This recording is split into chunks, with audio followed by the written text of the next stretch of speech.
Sometimes the people we fear the most turn out to be the ones who understand us best. In a world that judges by appearances, the gentlest souls often hide behind the roughest faces. In the frontier town of Cedar Bluff, Jonas Flint was that man, a mountain giant everyone avoided, with scars and silence that kept folks at a distance. When young Sarah Clemens came to him one morning, her little dog crying without end, the town expected him to turn her away. Instead, Jonas knelt down in that dusty street and did something no one saw coming. What he knew about that dog would change everything. What secret was this feared man hiding all along? Before we continue, tell us where you're watching from, and if this story moves you, subscribe. Tomorrow brings something truly special. The year was 1877, and Cedar Bluff clung to the Montana mountainside like a stubborn prayer. It was the kind of town that tested a person's mettle with every season, winters that could freeze a man's breath before it left his lungs, summers that baked the main street hard as iron. The folks who stayed were either too determined to leave or too rooted to imagine life anywhere else. They built their lives from timber and stone, raised families in the shadow of peaks that touched the clouds, and learned to read the weather in the way the pines bent before a storm.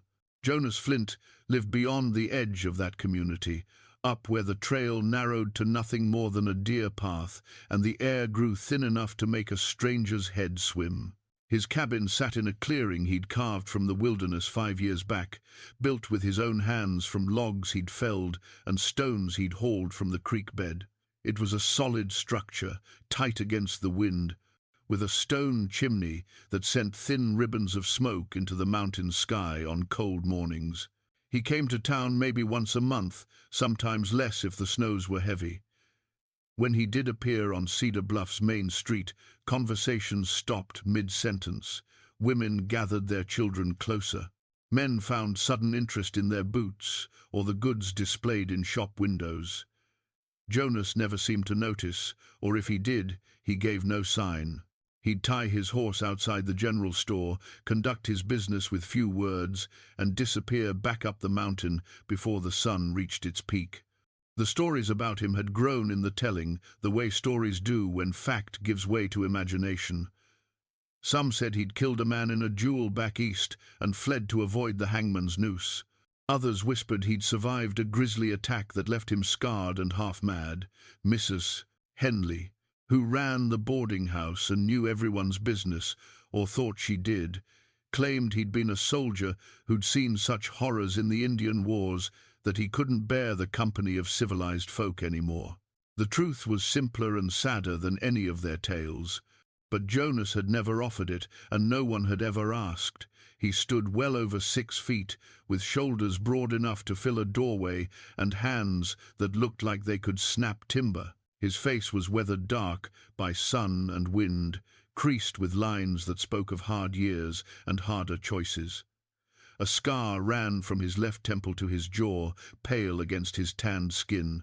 His eyes were grey as winter clouds, and they held a distance in them that made people look away.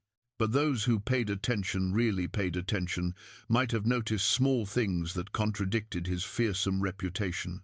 The way he stepped carefully around a child's toy left in the street, how he'd pause to right an overturned bucket or close a gate left swinging.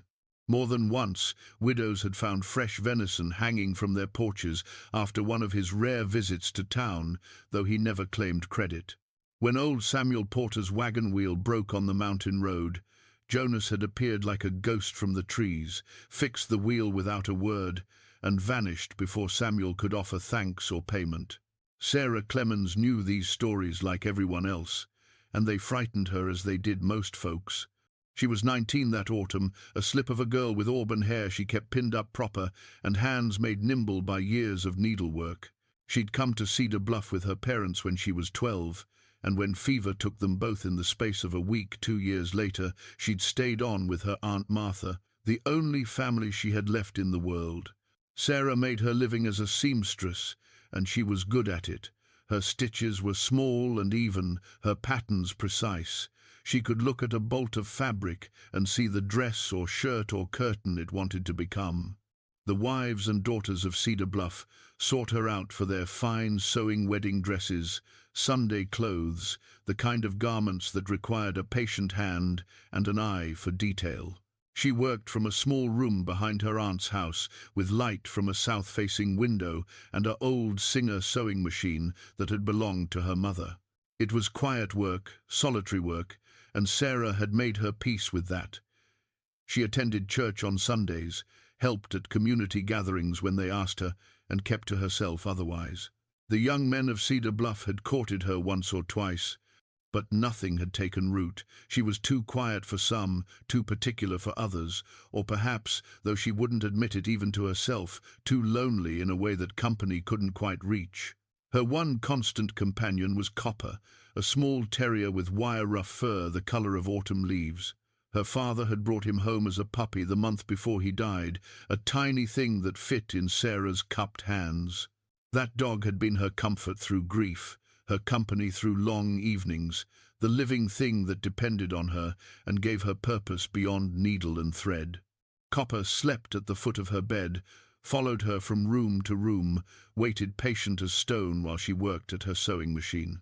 The town had other characters who filled out its daily rhythms. Sheriff Ben Dalton kept the peace with a gruff demeanor and a surprisingly gentle heart. He'd been a lawman for 20 years, and he knew when to enforce the letter of the law and when to look the other way. Doc Samuel Pierce ran the only medical practice within 50 miles, working from a small office attached to his home. He was a competent physician, trained back east before heading west for adventure in his youth, now in his 60s, and feeling every year of it. Then there was Mrs. Henley, whose boarding house sat at the corner of Main and Church Streets. She was a widow of indeterminate age who considered it her civic duty to know everything happening in Cedar Bluff and to share that knowledge liberally. If you wanted news spread, you told Mrs. Henley. If you wanted secrets kept, you avoided her altogether.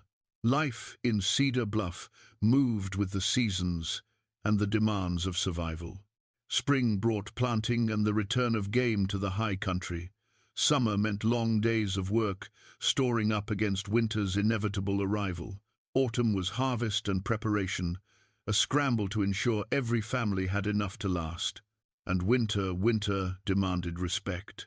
It isolated the town for weeks at a time, tested every structure and every soul, and reminded everyone that nature still held dominion here. Into this established rhythm came the disruption that would change everything, though no one recognized it at first. 3 days before Sarah approached Jonas in the street, Copper began to cry. Not the normal bark or whine of a dog wanting attention or needing to go outside, but a sustained, anguished sound that came from somewhere deep and hurt. Sarah tried everything she could think of. She examined him for injuries, checked his paws for thorns or cuts, offered his favorite foods. Nothing helped. The crying continued, hour after hour, through the day and into the night. By the second day, Aunt Martha was beside herself. The sound was driving her to distraction, she said. Couldn't Sarah do something? Make it stop? Take the dog outside? Sarah, exhausted from lack of sleep and sick with worry, carried Copper to Doc Pierce's office. The doctor examined the small terrier with professional thoroughness, but found nothing wrong. No fever, no obvious injury, no sign of illness. Some dogs just got notions in their heads, he told her kindly. Probably pass in a day or two. But it didn't pass. The third night was the worst yet. Copper's cries echoed through the small house, high and desperate. Sarah held him, walked with him, tried everything she could imagine to bring comfort. Nothing touched whatever pain he was in. By dawn of the 4th day, Sarah sat at her kitchen table with tears streaming down her face, the dog trembling in her lap, still crying that terrible, unending cry. That's when she overheard the conversation that changed everything. She'd gone to the general store for supplies, leaving Copper with Aunt Martha, and found Mrs. Henley holding forth to a small audience near the fabric counter. The subject was Jonas Flint as it often was when Mrs. Henley got going. The boarding house keeper was recounting an incident from years back, before Jonas had retreated so completely to his mountain. A rancher's prize horse had fallen sick, she said, and nothing the man tried would save it. Someone she couldn't recall who had mentioned that the mountain man had a way with animals. The rancher, desperate, had sought Jonas out. Whatever Jonas did, that horse recovered. Mrs. Henley couldn't say more than that, but she remembered it clear as day. Sarah stood frozen by the bolts of calico, her heart suddenly pounding. Away with animals. Could it be true? Or was it just another tall tale woven around the mysterious man in the mountains? She thought of Copper's cries, the desperate, unceasing pain he was in. She thought of Doc Pierce's helpless shrug. She thought of the whispered suggestions from some of the town women that perhaps it would be a mercy to put the poor creature down. No, she wouldn't accept that. Not without trying everything, even something as frightening as approaching Jonas Flint. The decision made, Sarah felt fear and hope warring in her chest in equal measure. She finished her shopping in a daze, barely hearing the goodbyes offered as she left. That evening, she told Aunt Martha what she planned to do. Her aunt was horrified, warned her against such foolishness, said no good could come from seeking out that man. But Sarah had made up her mind, and Martha knew her niece well enough to recognize that stubborn set to her jaw. The next morning, as the sun was just beginning to paint the eastern sky pink, Sarah prepared herself. She dressed in her most practical clothes, pinned her hair securely, and lifted Copper, still crying, still trembling, into her arms. The little dog's cries had grown weaker now, and that frightened her more than anything. She wrapped him in a soft blanket and held him close. The walk to town took 15 minutes. By the time Sarah reached the main street, several early risers were already about their business. She saw Jonas's tall figure outside the general store, loading supplies into saddlebags on his massive bay horse. Her courage nearly failed her then. He looked so large, so forbidding in the pale morning light. But Copper whimpered against her chest, and that sound pushed her forward. One foot in front of the other, Sarah crossed the dusty street. She was aware of people stopping, staring, the sudden hush that fell over the morning. She kept her eyes on Jonas, watching as he noticed her approach and straightened, waiting. When she stood before him, Sarah had to tilt her head back to meet his eyes. They were grey and distant as she'd expected, but not unkind, not cruel, just watchful. Her voice shook, but the words came out clear enough. "Sir, my dog won't stop crying. Please, can you help?" Jonas Flint looked down at the young woman standing before him, her face pale with fear and determination in equal measure. In her arms, wrapped in a faded quilt, a small terrier trembled and whined a sound so pitiful it could break a heart that hadn't already been thoroughly broken. The entire street had gone silent. He could feel eyes on them from every doorway and window, could sense the collective held breath of Cedar Bluff, waiting to see what the mountain man would do. His first instinct was to refuse. He'd walked away from healing 5 years ago, left it buried with Elizabeth and Emma in that frozen Dakota ground. He'd sworn he'd never again put himself in the position of holding a life in his hands. Feeling it slip away, despite everything he knew, everything he'd learned. The weight of that failure had driven him to these mountains, and he'd made his peace with solitude. But something in Sarah Clemens's eyes stopped the refusal before it reached his lips. It wasn't just fear he saw there, though there was plenty of that. It was the same desperate hope he'd seen in mirrors after Elizabeth and Emma took sick, the wild belief that if you just tried hard enough, cared enough, refused to give up, you could bend fate to your will. He'd learned how wrong that belief could be, but he recognized the fierce love that fueled it. When did the crying start? His voice came out rougher than he intended, unused to conversation after days alone in his cabin. Sarah blinked, clearly surprised he'd spoken at all. 3 days ago, sir. In the morning. He just started crying and hasn't stopped since. Doc Pierce look at him? Yes, sir. Said he couldn't find anything wrong. Her voice wavered slightly. Some of the women said maybe it would be a mercy to. She couldn't finish the sentence, just held the small dog closer. Jonas studied the terrier more carefully. Even from where he stood, he could see the animal was in genuine distress. This wasn't behavioral. Something was hurting that dog, and whatever it was getting worse. The whines had a quality he recognized from his years treating soldiers, the sound of pain that had gone on too long, the kind that wore down both body and spirit. He could walk away, should walk away. Let Doc Pierce handle it, or let nature take its course. It would be easier, safer, for everyone involved. Safer for him especially, to keep the walls he'd built between himself and the world intact. But he'd never been good at taking the easy path, and 5 years of isolation hadn't changed that fundamental part of who he was. "Bring him to my cabin," Jonas said quietly. "Dawn tomorrow. You know where the trail starts?" "Yes, sir. It's a hard climb. Take your time." He paused, then added, "The dog will be all right until then. Whatever's wrong has been wrong 3 days already. One more night won't make it worse." He didn't know if that was true, but he could see she needed to hear it. Sarah's eyes filled with tears, relief, gratitude. He couldn't tell which. She nodded, unable to speak. Jonas turned back to his horse, finished securing his supplies. Behind him, he heard Sarah's retreating footsteps, and then the explosion of whispered conversation that erupted the moment she was out of earshot. He didn't need to hear the words to know what they were saying. Questions, speculation, warnings. The mountain man and the seamstress. What could come of that but trouble? He swung into the saddle and urged his horse toward the mountain trail, but not before catching Sheriff Dalton's eye.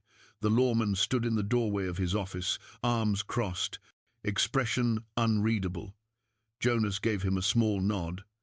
Dalton returned it after a moment's hesitation. Whatever the sheriff thought about the situation, at least he wasn't going to interfere. The ride up the mountain gave Jonas too much time to think. What had he just agreed to? He hadn't practiced medicine in 5 years. His hands were calloused from chopping wood and building stone walls, not from surgery and delicate procedures. What if his skills had dulled? What if he looked at that dog and couldn't figure out what was wrong? Worse, what if he knew what was wrong but couldn't fix it? The cabin came into view as the sun reached its peak, solid and familiar. He'd built it well, tight walls, good roof, a chimney that drew properly even in the worst winds. Inside, everything had its place. The main room held a stone fireplace, a sturdy table and chairs he'd made himself, shelves lined with books he'd carried up from town over the years. A narrow loft held his bed, but in the corner, covered with an old canvas tarp, sat the medical bag he hadn't opened in 5 years. Jonas unsaddled his horse, saw to the animal's needs, then stood in his cabin staring at that covered corner. Slowly, he walked over and pulled the tarp away. Dust rose in the afternoon light slanting through the window. The leather bag was exactly as he'd left it, worn but well made, stuffed full of instruments and supplies. His initials were stamped into the leather, J.E.F., Jonas Elijah Flint, Army Surgeon. He set the bag on the table and opened it.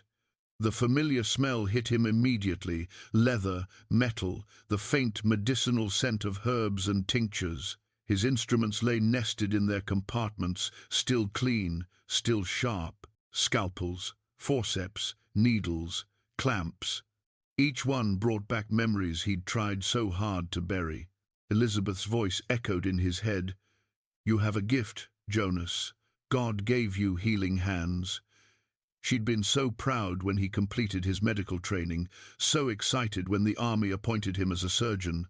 They'd married young, full of dreams about the life they'd build together. Emma had come 2 years later, perfect and whole, with her mother's dark hair and her father's grey eyes. Jonas closed his eyes against the memories, but they came anyway. The posting to Fort Madison in Dakota Territory. Elizabeth and Emma making their quarters into a home, cheerful despite the harsh conditions. Emma learning to walk, then run, her laughter filling their small space. 3 years of happiness, of purpose, of believing he was exactly where he was meant to be. Then the cholera. It had swept through the fort in the dead of winter, brought in by a supply wagon from the east. One day people were healthy, the next they were dying. Jonas had worked himself nearly to death trying to save them, but cholera was merciless. No matter what he did, no matter how much he knew, people kept dying. When Elizabeth fell ill, he'd refused to believe it. Not her. He wouldn't allow it. He'd pulled every bit of knowledge he had, tried every treatment, but she'd slipped away in 3 days, her body racked by the disease, beyond anything his medicine could touch.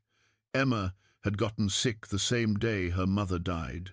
Jonas had held his daughter through her suffering, watched the light fade from those grey eyes that matched his own, and felt his soul break into pieces no surgery could ever repair. He'd buried them side by side in the frozen ground, walked away from the fort, and kept walking until the mountains swallowed him whole. The army sent letters for a while, asking him to return, telling him he was needed. He never answered. What good was being needed when you couldn't save the 2 people who mattered most? Jonas opened his eyes and looked at the medical bag, really looked at it. Tomorrow Sarah Clemens would climb this mountain with her dying dog, putting her trust in a man the whole town feared, asking him to do the one thing he'd sworn never to do again. He could still refuse. Could send her away. She'd be disappointed, maybe hurt, but she'd survive. The dog probably wouldn't, but he'd made his peace with death a long time ago. Except he hadn't, had he? That was the lie he'd been telling himself for 5 years. If he'd truly made peace with death, he wouldn't be hiding in these mountains. He'd be down in Cedar Bluff, using his skills to help people, doing what he'd trained half his life to do. Instead, he'd run. From the memories, from the guilt, from the terrible knowledge that sometimes all the skill in the world wasn't enough. But Sarah Clemens didn't know any of that. She just knew her dog was suffering, and she'd heard that Jonas Flint might be able to help. She was willing to climb a mountain and face her fears on that slim hope. The least he could do was try. Jonas spent the rest of the afternoon going through his medical bag, checking supplies, making mental notes of what he might need. He had herbs he'd gathered and dried over the years, not for people, he'd told himself, but old habits died hard. He had clean water, alcohol for sterilization, bandages. He had his hands and his knowledge, rust-covered perhaps, but still there. As sunset painted the mountains gold and red, Jonas carried his daughter's toy horse down from the mantle where it had sat untouched for 5 years. It was carved from pine, smooth from Emma's constant handling. She'd loved horses, had made him promise that when they left the fort someday, they'd have a ranch where she could have her own pony. That was never going to happen now. The horse sat in his palm, small and precious and full of ghosts. "I don't know if I can do this," he said aloud to the empty cabin, to the memory of his wife and daughter. "I don't know if I have anything left to give." But even as he said it, he knew he would try. Because that's what Elizabeth would have wanted. She'd never understood his retreat to these mountains, though she would have forgiven it. She'd always believed the best of him, even when he couldn't believe it of himself. And Emma would have loved that little terrier. She'd always been gentle with small creatures, had cried when a bird died after flying into their window. Jonas returned the toy horse to its place and stood looking out at the darkening mountains. Somewhere down there, Sarah Clemens was probably lying awake, holding her dog, hoping that tomorrow would bring answers. He couldn't promise her that. Couldn't promise her anything except that he would look, he would try, he would use whatever skill he still possessed. It would have to be enough. It was all he had left to offer. That night, Jonas barely slept. When dawn finally broke over the peaks, painting the sky in shades of rose and gold, he was already up, coffee made, medical bag open on the table. He'd laid out the instruments he thought he might need, organized his herbs and tinctures, prepared as much as 5 years of rust and isolation would allow. Now all he could do was wait for Sarah Clemens to appear on the trail, bringing her dog and her hope and her desperate faith that the mountain man might have one more miracle left in him. Jonas looked at his hands, large, scarred, weathered by years of hard living. Healing hands, Elizabeth had called them. He'd have to trust that somewhere beneath the calluses and the sorrow, some of that healing still remained. The sun was past its peak when Sarah finally began the descent back to Cedar Bluff. Copper rode secure in her arms, sleeping mostly, occasionally opening his eyes to look up at her with what seemed like contentment. The bandaged paw didn't seem to trouble him. Whatever herbs Jonas had used in that poultice were doing their work. For the first time in days, Sarah felt the tight knot of worry in her chest begin to loosen. Jonas had walked her to the edge of the clearing, carrying a small bundle. Extra bandages, he'd explained, pressing it into her free hand. In case the first one gets soiled, and instructions for the poultice if you need to make more, though I don't think you will. Thank you. Sarah had looked up at him, this man who'd been transformed in her eyes from fearsome stranger to skilled healer. For everything. I don't know what I would have done if you would have found another way. Jonas's expression had been serious. That's what people who love their animals do. They find a way. Now, making her way carefully down the mountain trail, Sarah replayed the afternoon in her mind. After they'd eaten simple food, bread and cheese and dried venison, but good Jonas had surprised her by asking about her sewing. Not polite small talk, but genuine interest. What kinds of things did she make? How had she learned? Did she enjoy the work? Sarah had found herself talking more freely than she had in years. About her mother teaching her to sew, about the satisfaction of creating something beautiful from raw materials, about the quiet meditation of repetitive stitches. Jonas had listened with the same focused attention he'd given to examining copper, and somehow that attention had loosened something inside her. Then, almost without meaning to, she'd asked him to tell her about his family. The silence that followed had been so long she'd thought he wouldn't answer. But then, slowly, haltingly, he'd begun to speak. About Elizabeth, who'd had a laugh like bells and a heart bigger than the frontier. About Emma, who'd been 3 years old and fearless, who loved horses and stories and collecting pretty rocks. About the cholera that had taken them both in the same winter week, despite everything Jonas knew, everything he'd tried. I was a surgeon, he'd said, staring into the fire, trained in Philadelphia, served with the army. I could set bones, remove bullets, stitch wounds that should have been fatal. But I couldn't save my own wife and daughter from a disease that killed them in days. Sarah had seen the way his hands clenched, the tightness in his jaw. 5 years hadn't dulled that pain, just taught him to carry it. So you came here, she'd said softly. So I came here. Figured if I couldn't heal the people I loved most, what right did I have healing anybody? He'd looked at her then. Really looked at her. Until this morning I'd kept that promise. 5 years without touching a medical instrument. But you helped Copper. Couldn't walk away from suffering when it was right in front of me. Elizabeth would have been disappointed if I had. A ghost of a smile had touched his lips. She always said I had a gift I was meant to use. Guess maybe she was right. The conversation had shifted after that to lighter things, but something had changed between them. A barrier had come down, a connection made. When Sarah had finally prepared to leave, Jonas had seemed almost reluctant to see her go. If you need anything, he'd said. For the dog, I mean. Or if the wound looks worse instead of better. You know where to find me. I do. Sarah had hesitated, then added, I make the trip to town for supplies every few weeks. If you wanted, I could bring you something. Books, maybe? Or, I'd like that. The words had come quickly, as if he'd surprised himself. I mean, if it's not too much trouble.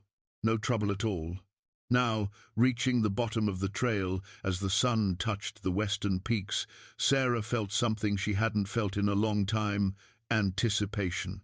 Not just relief that Copper was healing, though that was part of it, but genuine eagerness to see Jonas again, to continue the conversation they'd started, to learn more about the complicated, wounded, gentle man hiding in the mountains. Cedar Bluff came into view, and with it came the reminder that she'd have to face questions. Lots of questions. Mrs. Henley would be beside herself with curiosity, and half the town would want to know what happened on that mountain. Sarah straightened her shoulders and kept walking. Let them ask. She'd tell them the simple truth. Jonas Flint had saved Copper's life with skill and kindness, and anyone who said otherwise was a fool. True to expectation, she'd barely reached the main street when Mrs. Henley materialized from the boarding house, her face alight with curiosity, barely disguised as concern. "Sarah, dear child, you're back. We were worried sick. And the little dog, is he?" "He's fine." Sarah kept walking, forcing Mrs. Henley to match her pace. Mr. Flint found a thorn embedded in his paw and removed it. Copper's already feeling better. "A thorn! Well, I'll be." "And Mr. Flint, he was, that is. He didn't." Mrs. Henley struggled to phrase her nosiness delicately. "He was professional, kind and skilled. Everything a good doctor should be." Sarah's tone was firm. "Now, if you'll excuse me, Mrs. Henley, I need to get Copper home and settled." She left the boarding house keeper standing in the street, mouth slightly open, and continued toward Aunt Martha's house. But word travelled fast in a small town, and by the time she arrived, several neighbours had gathered, all wanting to see the dog and hear the story. Sarah told it simply, leaving out the personal conversations, focusing on Jonas's medical expertise. She watched faces change as she spoke, skepticism giving way to surprise, then grudging respect. A few still looked doubtful, but most seemed to accept that perhaps there was more to Jonas Flint than rumours and fear. That evening, after Aunt Martha had fussed over both Sarah and Copper and finally retired to bed, Sarah sat at her sewing table with a piece of fine linen and her best thread. She worked by lamplight, her stitches small and precise, creating a pattern of mountain wildflowers, Indian paintbrush and lupine, columbine and mountain aster. She'd seen them growing near Jonas's cabin, had admired their simple beauty. When she finished, 3 days later, she had a handkerchief embroidered with a border of those flowers, delicate and detailed. Not fancy, exactly, but thoughtful, personal. She folded it carefully and set it aside, waiting for the right moment to make another trip up the mountain. That moment came sooner than expected. 2 weeks after Copper's healing, Sarah was working in her sewing room when she heard raised voices from the street. She set aside the dress she was hemming and moved to the window. A small crowd had gathered near the blacksmith's shop, and in the centre she could see Frank Blake, the smithy, holding his young son Timothy. Even from a distance, she could see the boy was in distress, his arm wrapped in a blood-soaked cloth. Sarah grabbed her shawl and hurried outside. As she approached, she heard Frank's desperate voice. "Piece of hot metal caught him. Doc Pierce is 3 towns over, won't be back until tomorrow at earliest. Wounds deep, keeps bleeding no matter what I do." Sheriff Dalton stood nearby, looking grim. "We need to cauterize it or stitch it proper. Anyone here know how?" Silence greeted his question. These were frontier folk, used to handling minor injuries, but this was beyond their skill. Sarah watched Timothy's pale, frightened face and made a decision that surprised even her. Jonas Flint would know how. The crowd turned to stare at her. Frank Blake's expression was desperate but skeptical. The mountain man? He was a surgeon, a trained physician. Sarah's voice carried across the suddenly quiet street. "He saved my dog's life 2 weeks ago, and I watched him work. His hands were steady, his knowledge vast. If anyone can help Timothy, it's him." Frank looked at his son's arm, at the blood still seeping through the bandage, and his face crumpled. "I can't lose him. His mother died bringing him into this world. He's all I got." Then we go to Jonas. Now, Sarah was already moving toward the livery. "Frank, can you ride holding Timothy? I'll take you up the mountain." "I'll go too," Sheriff Dalton said. "Man deserves to know he has the law's support if he's willing to help." Within minutes, they were mounted, Frank on his steady draft horse, with Timothy cradled carefully against his chest, Sarah on a borrowed mare, and Sheriff Dalton on his bay gelding. The climb up the mountain trail was harder on horseback, but faster than walking. As they rode, Sarah prayed that Jonas would be home, that he'd be willing to help, that the fragile trust they'd built would extend beyond a small dog to a young boy's life. The cabin appeared as the sun reached its afternoon angle, smoke rising peaceful from the chimney. Jonas emerged before they'd crossed half the clearing, his posture alert, wary. When he saw Sarah, some of the tension left his shoulders, but his eyes went immediately to the blood-soaked bandage on Timothy's arm. Sarah dismounted quickly. "Jonas, this is Frank Blake and his son Timothy. Workshop accident. The wound's deep and won't stop bleeding. Doc Pierce is out of town." She paused, met his eyes directly. "We need your help." Jonas looked at the boy's pale face, at Frank's desperate expression, at Sheriff Dalton's steady gaze. Sarah saw the war playing out behind his eyes, the desire to retreat, warring with the instinct to heal, fear, fighting, compassion. For a long moment, she thought he might refuse. Then Jonas stepped forward, his voice calm and professional. "Bring him inside, quickly now. We need to stop that bleeding and clean the wound properly." As Frank carried Timothy into the cabin, Sarah saw Jonas's hands tremble slightly before he clenched them into fists, then deliberately relaxed them. He was afraid, she realized, afraid of failing again, but he was going to try anyway. That, Sarah thought, was the truest kind of courage there was. Jonas's cabin transformed in moments from peaceful retreat to makeshift surgery. He cleared the table with swift efficiency, laid out clean cloths, began pulling instruments from his medical bag with hands that had steadied the moment he committed to the work. Sarah recognized the change in him. This was the surgeon taking over, pushing past fear and doubt into the clarity of purpose. "Set him here," Jonas instructed, his voice firm and calm. "Sarah, I need you to help. Sheriff, you'll hold the lamp close. Frank, you stay at your boy's head. Keep him calm." Frank lowered Timothy onto the table, the boy whimpering with pain. He looked so small, maybe 7 years old, with his father's dark hair and frightened eyes that kept darting to the blood-soaked bandage on his forearm. "What's your name, son?" Jonas asked, beginning to cut away the makeshift bandaging. "Timothy, sir." The boy's voice shook. "Well, Timothy, I'm Jonas. I'm going to fix your arm, but I need you to be brave for me. Can you do that?"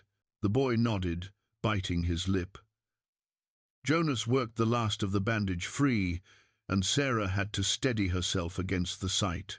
The wound was deep, a gash that ran from Timothy's elbow nearly to his wrist, still bleeding sluggishly.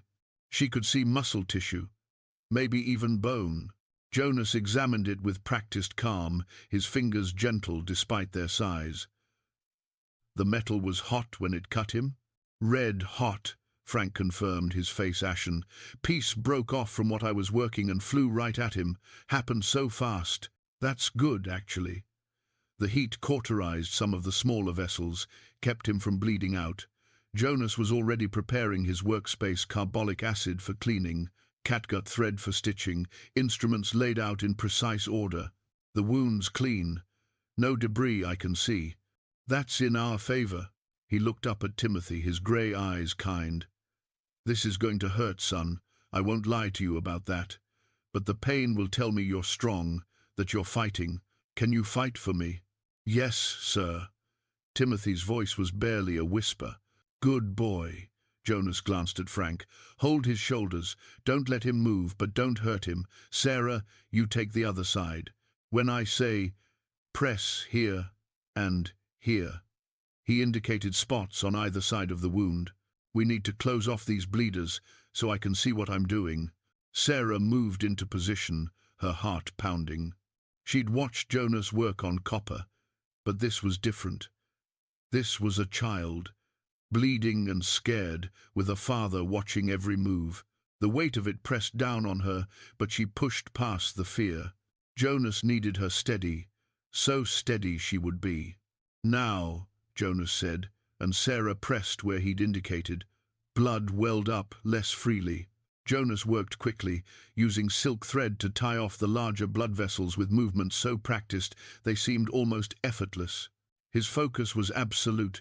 Nothing existed in that moment, except the wound and the work. Timothy cried out, tears streaming down his face, but he held still. Frank murmured reassurance, his own eyes wet. Sheriff Dalton kept the lamp positioned perfectly, his weathered face tense but steady. "Halfway there," Jonas announced. "You're doing fine, Timothy. Just a little longer." He began stitching the deeper layers first, closing muscle to muscle with careful precision. Sarah watched his hands move, large hands that looked like they should be clumsy, but were graceful, almost delicate in their accuracy. This was a man who'd done this hundreds of times, who'd learned his craft thoroughly and hadn't forgotten despite 5 years of disuse. The surface stitches came last, tiny and neat, pulling the skin together in a way that would minimize scarring. When Jonas finally tied off the last stitch and stepped back, he was breathing hard, as if he'd run up the mountain rather than spent 20 minutes working. That should do it. He wrapped the arm in clean bandaging, secure but not too tight. He'll need to keep it dry and clean, change the dressing every other day. Watch for redness, heat, swelling signs of infection. If you see any of that, you bring him straight back here. Frank was staring at Jonas like he'd witnessed a miracle. Doc Pierce would have taken the arm. He told me once that wounds that deep, on a child, he said the risk of infection was too high. Doc Pierce is a good physician, but he's been out here too long without access to newer techniques. Jonas was cleaning his instruments, his back to them now. "I learned from surgeons in Philadelphia who studied in Europe. Sometimes you can save what others would cut away, if you know how. How much do I owe you?" Frank's voice was rough with emotion. "Nothing. Sir, I can't, that is, I must." Jonas turned, and his expression was complicated satisfaction mixed with sorrow, purpose warring with old pain. "Your boy is alive and will heal. That's payment enough. Now take him home, keep him quiet for a week, and bring him back in 10 days so I can check the stitches." Frank stood, carefully lifting Timothy, who'd gone quiet now, exhausted from the ordeal. "Thank you," he managed. "I don't know what else to say, but thank you." After they'd left, Sheriff Dalton lingering to shake Jonas's hand and offer his respect, Sarah remained. She helped Jonas clean up, working in comfortable silence. When the cabin was restored to order, Jonas sank into a chair by the fire, looking more tired than she'd ever seen him. "You saved that boy's life," Sarah said quietly. "Maybe. Or maybe I just delayed the inevitable. Infection could still set in. Fever could take him." Jonas's voice was strained. "Stop." Sarah knelt beside his chair, forcing him to look at her. "You gave him a chance he wouldn't have had otherwise. You used your skill to help someone who desperately needed it. That's what physicians do. That's what you were meant to do." Jonas's eyes were haunted. What if he'd died on that table? What if my hands had slipped? What if I'd made the wrong choice? I couldn't have borne it, Sarah. Not again. But he didn't die. He's going home with his father, and in 10 days he'll come back with a healing arm. Sarah reached out, covered one of Jonas's large hands with her own small one. "You can't let fear of what might happen stop you from doing good when you can." Jonas looked at their hands, hers so small and pale against his scarred and weathered skin. When he spoke, his voice was barely above a whisper. "Elizabeth used to say something similar. That fear was just borrowed trouble, that all we can do is our best in each moment. She sounds like she was a wise woman." "She was." Jonas was quiet for a moment, then added, "You should probably get back to town before dark. People will talk if you stay up here too long." "Let them talk." Sarah stood but didn't move toward the door. Instead, she retrieved the handkerchief she'd brought, carefully wrapped. "I made this for you, to say thank you, for copper. for being the man you are, even when the world doesn't understand." Jonas unwrapped it slowly, and something shifted in his expression when he saw the embroidered flowers. His finger traced the delicate stitches, the careful detail. "These are from up here, near my cabin. I noticed them when I was here before.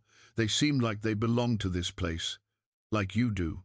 When Jonas looked up at her, his eyes were bright with emotion he didn't try to hide.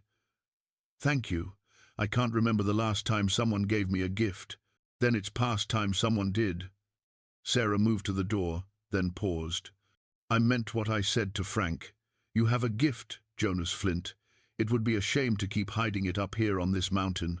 She left before he could respond, but as she rode down the trail in the fading light, she felt the weight of change settling over Cedar Bluff and everyone in it. Jonas had taken 2 more steps back toward the world today, first by helping Timothy, then by accepting a gift freely given. Small steps, perhaps, but in the right direction. And Sarah knew with quiet certainty that she'd be making the climb up that mountain again soon, and not just because Copper might need his bandage checked. Word spread through Cedar Bluff faster than wildfire through dry timber. By the next morning, everyone knew that Jonas Flint had saved Timothy Blake's arm, maybe his life. The mountain man was a trained surgeon, a real doctor, not just some hermit who got lucky. Frank Blake made sure of that, telling anyone who'd listen about the steady hands, the precise stitches, the knowledge that had preserved his son's arm when others would have amputated. Over the following 2 weeks, the transformation in Cedar Bluff's attitude was remarkable. People who'd crossed the street to avoid Jonas now nodded when they saw him. Mrs. Henley stopped spreading dark rumors and started speaking of him with something approaching respect. When Timothy's arm healed clean and true with minimal scarring, the last doubts faded away. Jonas made more trips to town, though he still kept largely to himself. But now, when he came down the mountain, people approached him with medical questions. A rancher's wife with a difficult pregnancy. A logger with a crushed hand that Doc Pierce wanted to amputate, but Jonas managed to save. A child with a fever that wouldn't break. Jonas helped them all, quietly, competently, asking for nothing in return. Sarah visited the mountain cabin 3 times in those 2 weeks, and each visit the conversation grew easier, deeper. Jonas told her more about his life before his training, his time in the army, the cases he'd handled. Sarah shared her dreams, her fears, the loneliness she carried. They found comfort in each other's company, a growing trust that surprised them both. On a crisp October afternoon, Sarah was hemming a wedding dress when Aunt Martha called up the stairs. "Sarah, there's a soldier at the door asking for Jonas Flint, says it's urgent." Sarah set aside her work and hurried down. A cavalry private stood in the doorway, dusty from hard riding, his horse lathered and breathing hard at the hitching post. He held an official-looking envelope sealed with army insignia. "Ma'am, I'm looking for Jonas Elijah Flint, formerly a surgeon with the United States Army. I was told in town he might be found at this address, or someone here might know where to find him. He lives in the mountains above town." Sarah's heart had begun to pound, though she couldn't say why. "What's this about?" "Official Army correspondence, ma'am. Urgent matter. I was ordered to place it in his hands personally." Sarah made a decision. "I can take you to him. Give me a moment to get my coat." The ride up the mountain was tense. The soldier, whose name was Private Morrison, volunteered little beyond that he'd ridden 3 days straight from Fort Benson, changing horses twice. Whatever was in that envelope, it was important enough to warrant that kind of speed. Jonas was chopping wood when they arrived, his shirt sleeves rolled up despite the autumn chill. He saw them coming and set down the axe, wariness crossing his features at the sight of the uniform. Sarah dismounted quickly. "Jonas, this is Private Morrison. He has a letter for you, from the army." Jonas's expression went carefully blank. "I mustered out 5 years ago. They have nothing to say to me." "Sir, I was ordered to deliver this personally." Morrison held out the envelope. "It's from Colonel Marcus Whitmore. He said to tell you it's about Fort Madison." At the mention of that name, that place, Jonas went very still. Sarah saw the color drain from his face. Slowly, as if the envelope might burn him, he took it. Morrison saluted, mounted his horse, and rode back down the trail without another word, his duty discharged. Jonas stood staring at the envelope, his hands trembling. Sarah moved to his side, laid a gentle hand on his arm. "What is it?" "Whitmore was my commanding officer at Fort Madison." "He was," Jonas's voice caught, "he was a good man, fair. When Elizabeth and Emma died, he gave me leave to bury them, tried to convince me to stay. I walked away without explanation. What could he want after all this time?" Jonas broke the seal and unfolded the letter. As he read, Sarah watched his expression shift from confusion to shock to something that looked like devastation mixed with rage. His hands shook so badly the paper rattled. When he finished, he stood frozen, staring at nothing. "Jonas," Sarah touched his arm again. "What does it say?" He handed her the letter without a word. Sarah read it twice, her own shock growing with each sentence. "Colonel Whitmore was dying," the letter explained. "Consumption," the doctors said, and not long left. But before he died, he needed Jonas to know the truth about Fort Madison, about the cholera outbreak that had killed Elizabeth and Emma and 37 others. It hadn't been natural.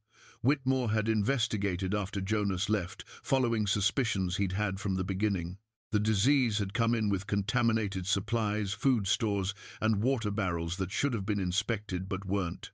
He'd traced the source to a contractor named Harrison Caldwell, a man who'd made a fortune supplying army posts across the frontier. Caldwell had cut corners, packed food in filthy conditions, stored water in contaminated barrels, all to increase his profit margins. When people started dying, he'd bribed inspectors and destroyed records. Whitmore had gathered evidence over the years, testimony from other posts where similar outbreaks had occurred, documents proving Caldwell's negligence. But Caldwell had powerful friends in Washington, and Whitmore's accusations had been buried. Now, dying, Whitmore was sending Jonas everything he'd collected. The evidence was irrefutable. Caldwell had murdered Elizabeth and Emma as surely as if he'd shot them, and he'd never faced justice for it. Whitmore was at Fort Benson now, in the hospital there, and he begged Jonas to come, to hear the full story, to take the evidence, to do what Whitmore no longer had the strength to do, ensure that Caldwell finally answered for his crimes.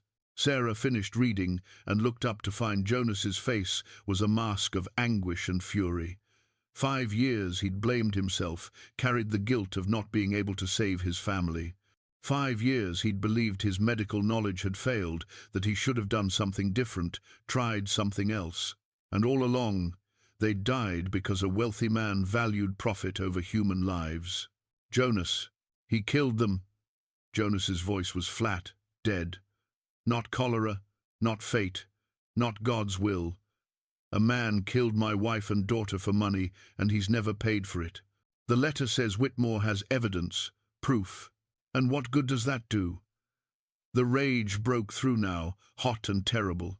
Elizabeth is still dead. Emma is still dead. Knowing why doesn't bring them back. "No," Sarah agreed quietly. "But it might save others. The letter says Caldwell still has army contracts, still supplies frontier posts. How many more will die if he's not stopped?" Jonas turned away from her, his shoulders rigid. Sarah watched him struggle with emotions too large to contain grief renewed, rage at injustice, the terrible knowledge that his 5 years of self-imposed exile had been built on a lie. "Whitmore wants you to go to Fort Benson," she said. "Will you?" "I don't know," Jonas's voice cracked. "I don't know if I can face him. Face that place. Face any of it." Sarah moved in front of him, forcing him to look at her. "You're the bravest man I know, Jonas Flint. You saved my dog when you'd sworn never to practice medicine again. You saved Timothy Blake even though you were terrified. You've started helping people again despite the pain it brings up. This is just one more brave thing. This is different." "Yes, it is. This is harder, more personal, but that's exactly why you have to do it." Sarah's voice was firm. "Elizabeth deserves justice. Emma deserves justice. And every person who might die if Caldwell keeps operating deserves to be protected. You have the chance to do that, Jonas. Don't let fear stop you." Jonas closed his eyes, and when he opened them, tears tracked down his weathered cheeks. "I can't do this alone." "Then don't." Sarah took his hands in hers. "I'll go with you." "Sarah, no. It could be dangerous. Caldwell has power, money, connections. He won't just stand by and let himself be brought down." "All the more reason you shouldn't face him alone." Sarah's grip tightened. "You were there for me when I needed help. Let me be there for you now." Jonas looked at her, really looked at her, and Sarah saw the moment he accepted what had grown between them over these past weeks. Not just friendship, but something deeper, partnership, trust, the beginning of something that might, given time, become love. "All right," he said quietly. "All right, we'll go together." That evening, they began preparations. Jonas packed his medical bag, gathered the few things he'd need for travel. Sarah returned to Cedar Bluff to arrange things with Aunt Martha, to pack her own supplies. Frank Blake, hearing of the journey, insisted on lending his best horse. Sheriff Dalton came by with provisions and a warning about Caldwell's reputation. The man had gotten rich off the frontier, and rich men didn't give up power easily. The next morning, as dawn painted the mountains gold, Jonas and Sarah met at the edge of Cedar Bluff. Jonas wore his old army coat, faded but still serviceable, and he'd strapped a rifle to his saddle. Not because he wanted trouble, but because trouble might find them anyway. Around his neck, on a thin chain, hung Elizabeth's wedding ring, a small band of gold he'd kept close to his heart for 5 years. Sarah wore practical traveling clothes and carried a small pack. Copper, fully healed now, would stay with Aunt Martha. The little dog had given Sarah the courage to approach Jonas, had been the beginning of everything that followed. Now he'd be safe at home while they pursued justice for those who died. As they rode out of Cedar Bluff, heading north toward Fort Benson, the whole town came out to see them off, not to gawk or gossip, but to show support. Frank, Blake, and Timothy, the boy's arm healing strong, Mrs. Henley with tears in her eyes, Doc Pierce with a respectful nod, Sheriff Dalton with his hand on his hat brim in salute. Jonas looked back once at the town that had feared him, then accepted him, then sent him off with their blessing. Something had shifted in the past weeks. He wasn't the isolated hermit anymore, wasn't the man who'd given up on the world. He was Jonas Flint, surgeon and healer, riding to seek justice with a woman he'd come to care for deeply at his side. The journey would be hard. The confrontation ahead would be harder. But for the first time in 5 years, Jonas wasn't running from his past. He was riding straight toward it, ready to face the truth and make things right.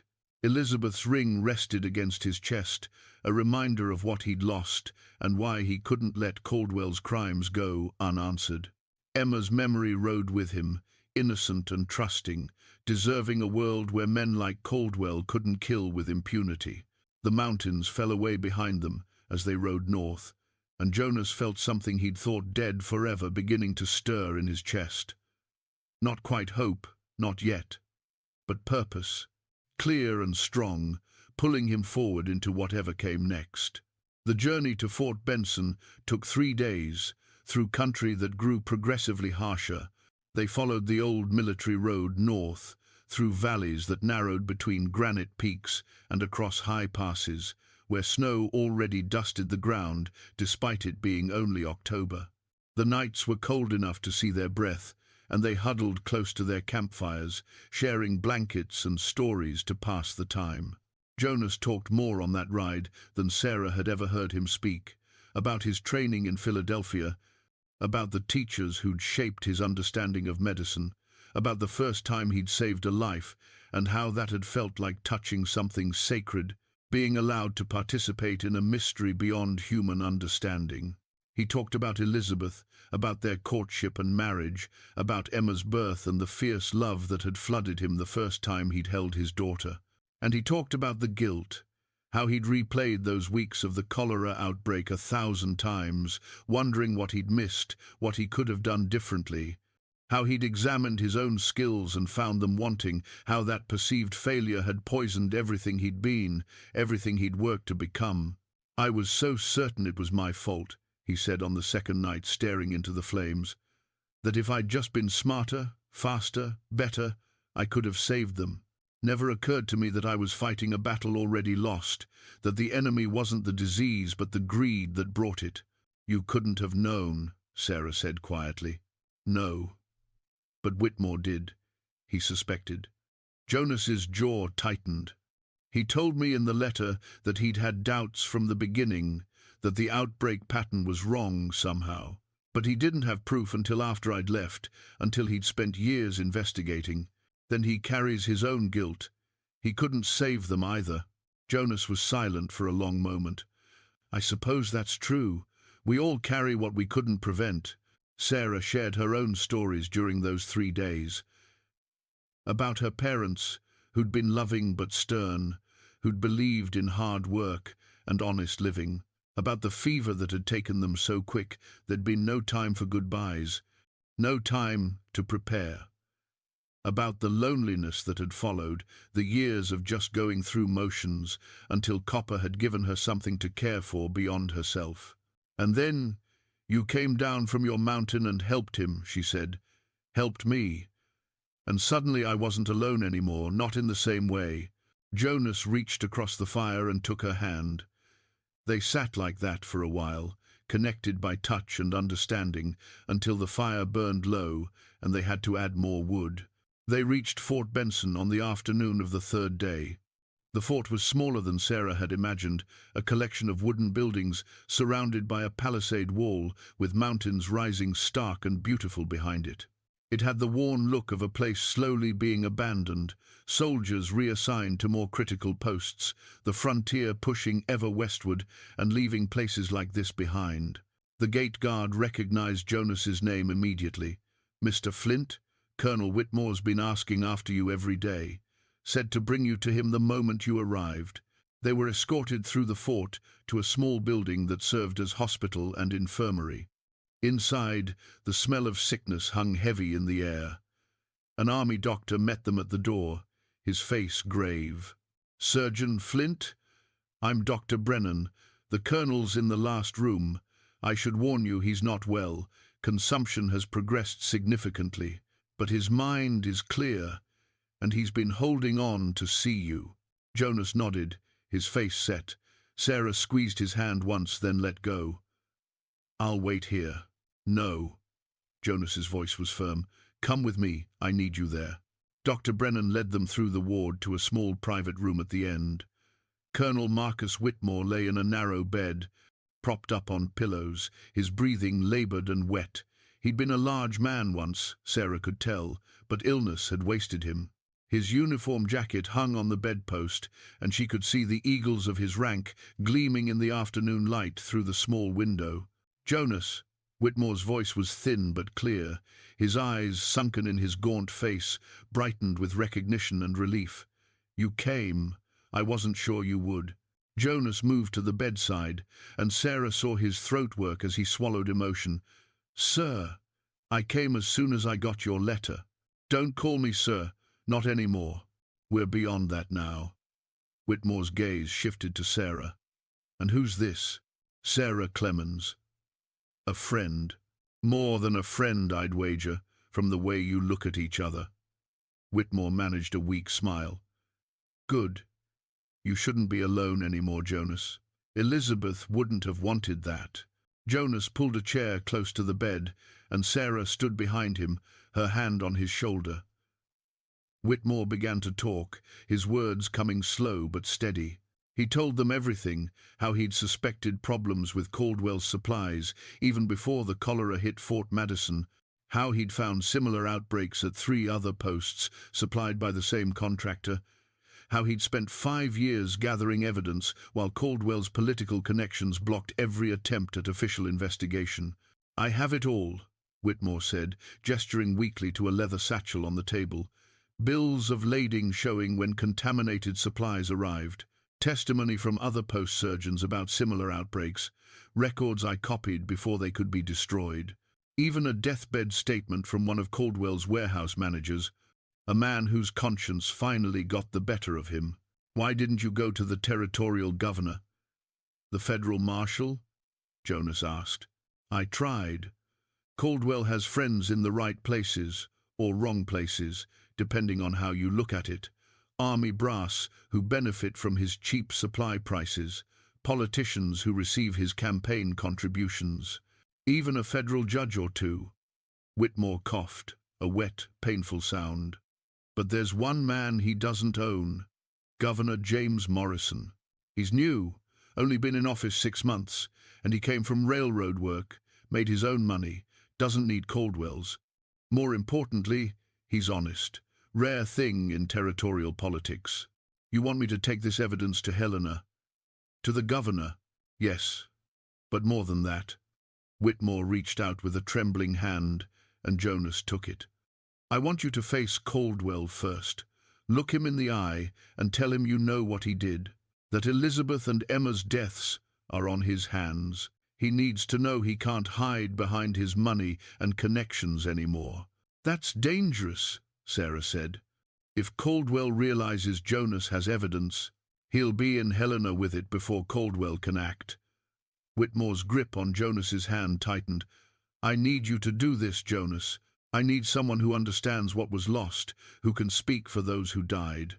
The army won't listen to a dying colonel, but they'll listen to a grieving husband and father who has proof." Jonas was quiet for a long time. Sarah felt the tension in his shoulders, the war being fought inside him. This wasn't just about justice anymore.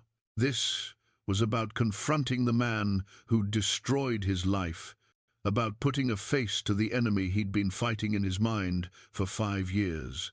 "I'll do it," Jonas said finally. "But Sarah was right, it is dangerous. If something happens to the evidence, I've made copies. Dr. Brennan has one set, sealed and ready to be sent to Washington if anything happens to you. But nothing will happen. Caldwell's dangerous when hidden, but once the light shines on his crimes, he's just another coward." Whitmore released Jonas's hand and settled back against his pillows, exhausted. "There's a telegraph office here. Send word to Governor Morrison that you're coming. The official request will make it harder for Caldwell to act against you."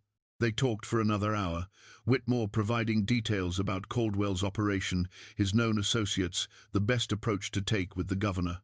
When the old colonel finally drifted into sleep, Jonas and Sarah stepped out into the late afternoon sun. "He's dying," Jonas said quietly. "Maybe days, maybe just hours. But he held on until you came, until he could pass this burden to someone who'd carry it forward."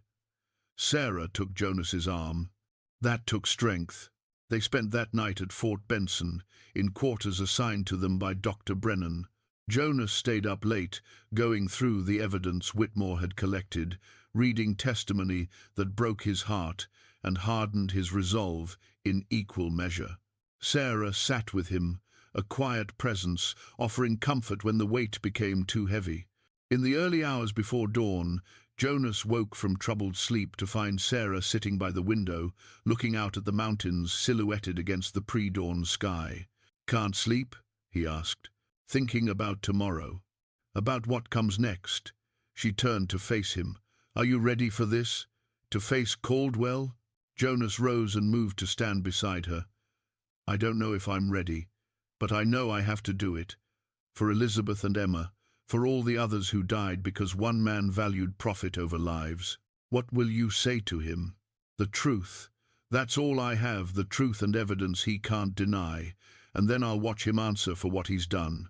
They stood together in silence as dawn broke over the mountains.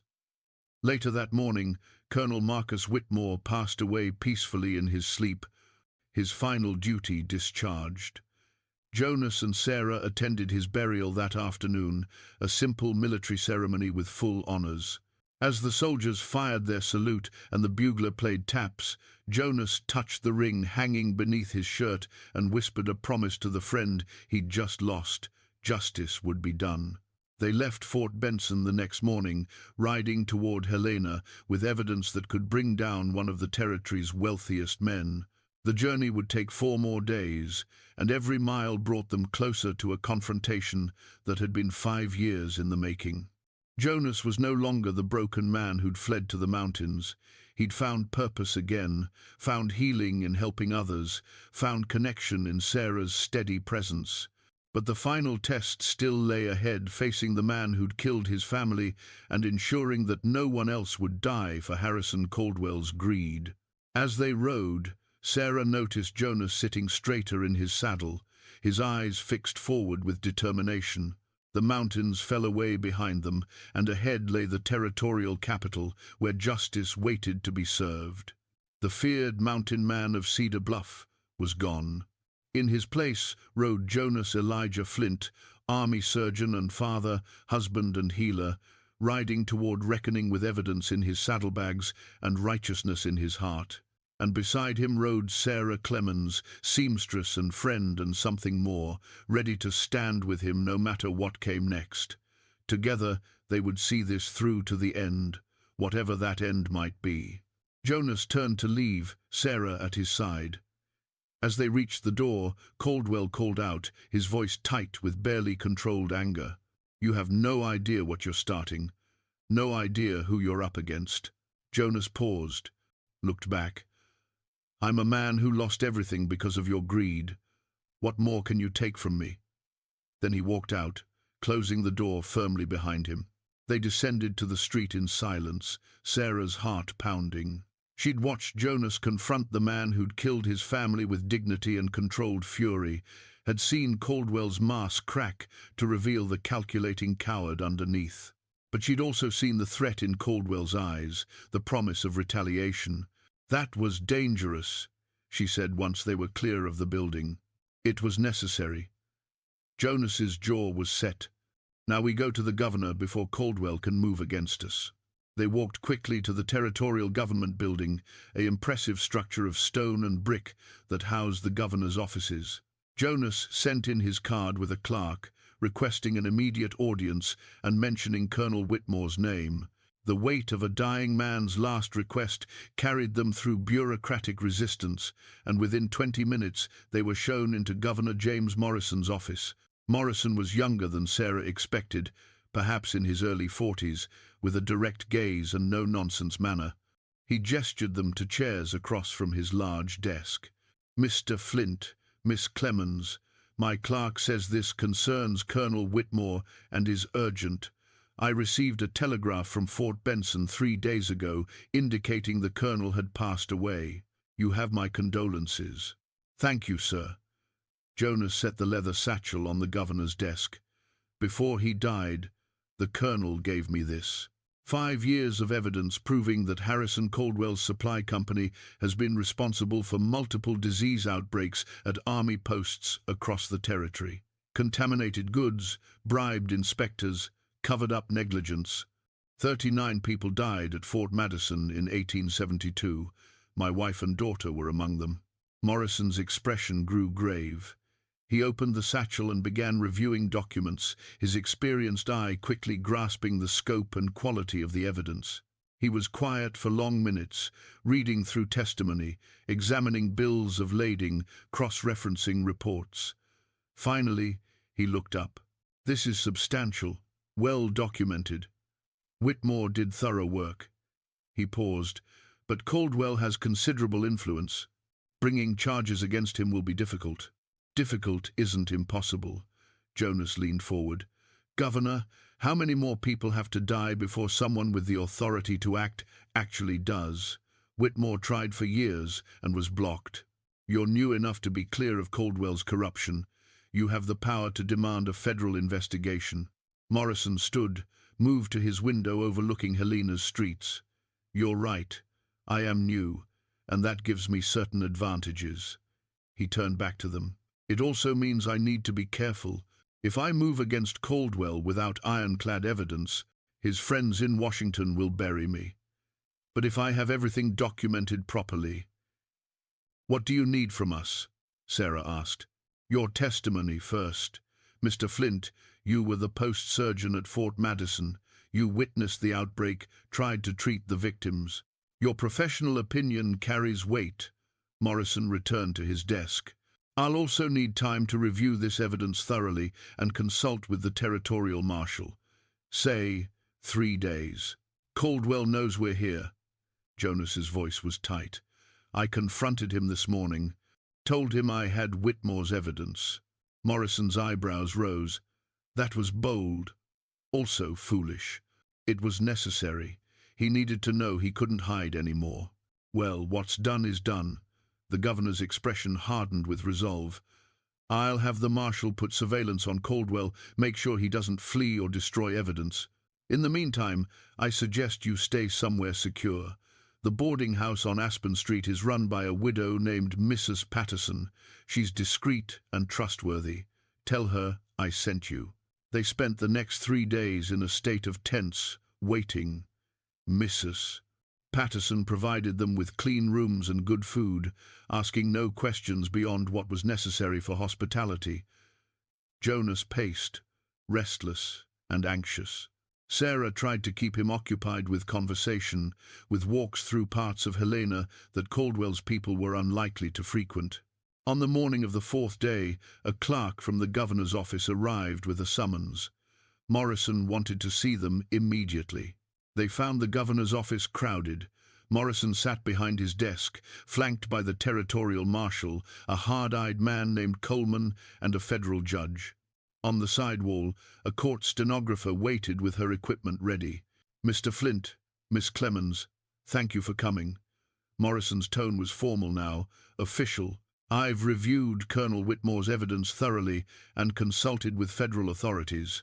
Based on what I've found, Judge Harrison has agreed to issue a warrant for Harrison Caldwell's arrest on charges of criminal negligence resulting in death, fraud in government contracting, and bribery of federal officials. Jonas's hands gripped the arms of his chair. Sarah saw tears spring to his eyes. Marshal Coleman will execute the warrant within the hour, Morrison continued. Your testimony will be formally recorded today and used in the trial. Justice may be slow, Mr. Flint, but it's finally coming. They watched through the governor's window an hour later as Marshal Coleman and his deputies led Harrison Caldwell out of his office in handcuffs.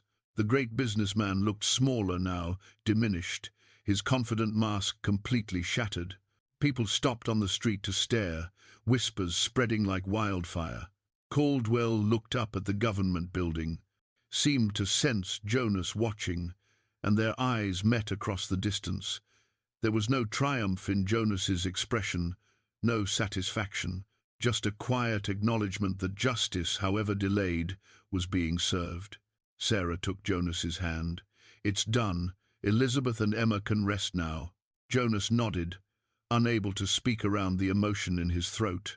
The ring beneath his shirt seemed warmer somehow, as if Elizabeth was there with him, approving of what he'd done. Governor Morrison appeared at Jonas's elbow. The trial will take months, maybe longer. Caldwell will fight with every resource he has. But the evidence is solid. He'll answer for what he did. Thank you, Governor. For believing me. For acting when others wouldn't. Thank Whitmore. His work made this possible. Morrison paused. What will you do now? Jonas looked at Sarah, then back at the governor. Go home. Back to Cedar Bluff. There are people there who need a doctor, and I've been away from healing long enough. They left Helena the next morning, lighter somehow despite the long journey ahead. The confrontation with Caldwell was over. Justice was in motion, and Jonas Elijah Flint was finally free of the guilt that had driven him into the mountains 5 years ago. The ride back to Cedar Bluff took a week, and they were in no hurry. The urgency that had driven them north was gone now, replaced by a quieter sense of completion. They took their time, camping under stars that seemed brighter than before, talking late into the nights about everything and nothing. The weight Jonas had carried for 5 years was lifting, and Sarah could see it in the way he sat his horse, the way he smiled more freely, the way he looked at her with hope instead of just sorrow. Spring came early, the year after Caldwell's trial and conviction. Jonas had testified by deposition, sparing him the need to return to Helena, and the jury had taken less than a day to find Caldwell guilty on all charges. The businessman was sentenced to 20 years in territorial prison, his company dissolved, his fortune seized to compensate the families of those who died. It wasn't enough. Nothing could bring back Elizabeth and Emma, but it was justice, and that mattered. Jonas had moved his practice down from the mountain cabin to Cedar Bluff proper. The town had come together to build him a small office on Main Street, just down from Doc Pierce's place. The two physicians worked well together, Pierce handling routine ailments, while Jonas took on the more complex cases that required surgical skill. A sign hung above the door, simple but proud. J. Flint, physician. Sarah still did her sewing, but now she spent half her time at Jonas's office, having discovered she had a gift for nursing.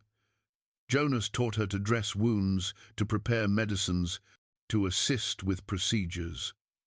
They made a good team, anticipating each other's needs, working with the comfortable rhythm of long partnership. On a warm afternoon in late May, Sarah was organizing supplies in the office when Jonas appeared in the doorway, looking uncharacteristically nervous. He held something behind his back. "Sarah, could you come outside for a moment?"